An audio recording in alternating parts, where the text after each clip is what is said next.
Shalom, salam sejahtera bagi kita sekalian. Dalam video kali ini, akan membahas mengenai siapa sebenarnya Yesus di dalam Alkitab, sejak dari Perjanjian Lama sampai dengan Perjanjian Baru. Klaim-klaim Alkitab mengenai Yesus cukup mengundang banyak kontroversi dari kalangan di luar Kristen. Namun sebelum lanjut membahas, jangan lupa untuk mendukung channel YouTube ini dengan menekan tombol subscribe, share video ini ke teman-teman kalian. Dunia tahu bahwa pada 2000 tahun yang lalu, hidup seorang manusia yang berasal dari kota Nazaret, sebuah kota kecil dari negara Israel. Berita tentang Yesus Kristus, Juru Selamat kita umat manusia, merupakan kabar utama dalam Alkitab. Dialah tema pokok besar dari Perjanjian Lama dan Perjanjian Baru. Di dalam kitab Kejadian, Yesus diibaratkan sebagai benih perempuan. Dalam kitab Keluaran, Yesus merupakan domba Paskah. Dalam kitab Imamat, Yesus disebut sebagai korban perdamaian. Kitab Bilangan menyebutkan bahwa Yesus adalah batu yang dipukul. Dalam kitab Ulangan, Yesus disebut sebagai nabi. Dalam kitab Yosua, Yesus disebut sebagai panglima dari bala tentara Allah.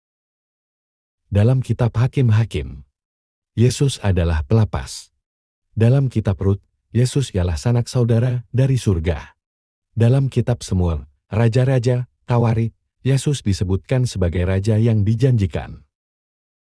Dalam kitab Nehemia, Yesus adalah pembangun kembali bangsa Israel. Dalam kitab Ester, Yesus adalah pembela. Dalam kitab Ayub, Yesus adalah penebusku. Dalam kitab Mazmur, Yesus adalah semuanya dan segalanya bagiku. Dalam kitab Amsal, Yesus adalah teladan yang harus ditiru. Dalam kitab Pengkhotbah, Yesus adalah tujuanku. Dalam kitab Kidung Agun, Yesus adalah yang memuaskan aku. Dalam kitab Injil, Yesus adalah Kristus, yang datang untuk mencari dan menyelamatkan. Dalam Injil Matius, Yesus disebutkan sebagai Mesias, yang diurapi atau yang dipilih Allah.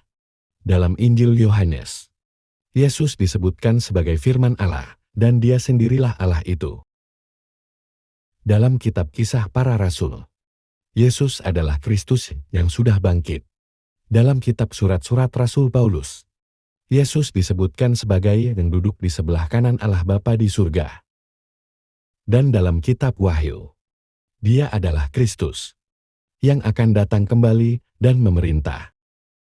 Sebagai satu-satunya manusia yang sempurna yang pernah hidup, Yesus memberikan teladan dalam kehidupannya agar seluruh umat manusia dapat mengikutinya. Ini adalah fakta-fakta yang disebutkan dalam Alkitab, yang tidak dapat dibantah oleh orang yang skeptis pun.